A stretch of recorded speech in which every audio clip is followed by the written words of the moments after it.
hands. He reached for the small of her back, but she was already off. For years now, she had been quick to leave a room once he had entered it.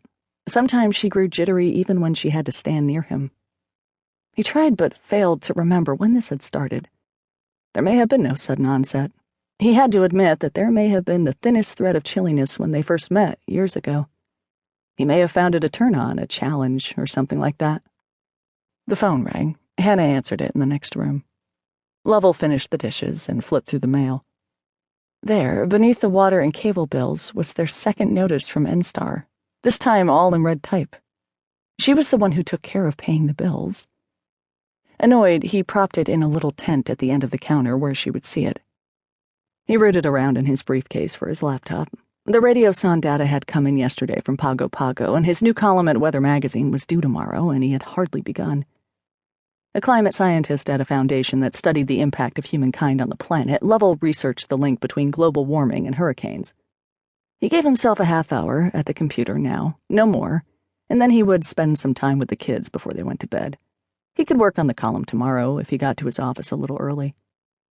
As it too often did, the half hour became almost 2 hours, and now he and Hannah stood on either side of their bedroom, Lovell peeling off his white undershirt and she rummaging around in her dresser drawer. He watched her tug at the neck of her old sweater as if it were itchy or too tight. She finally wriggled out of it and tossed it on the floor. They had not made love in over a year, and not for lack of trying on his part. Lovell had no idea how to turn things around at this point. They had never been the sort of couple to go at it every night, but this was an eternity, even for them. Janine, who would be 15 in a month, was still sawing out arpeggios on her viola next door. It had to be 10:30 or 11.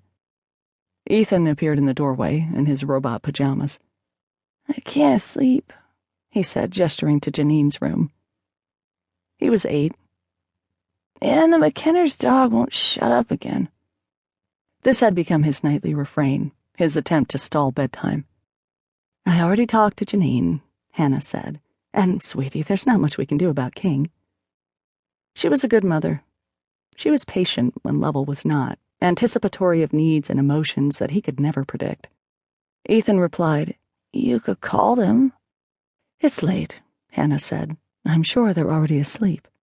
"So their asshole dog gets to wake up everyone else in the neighborhood?"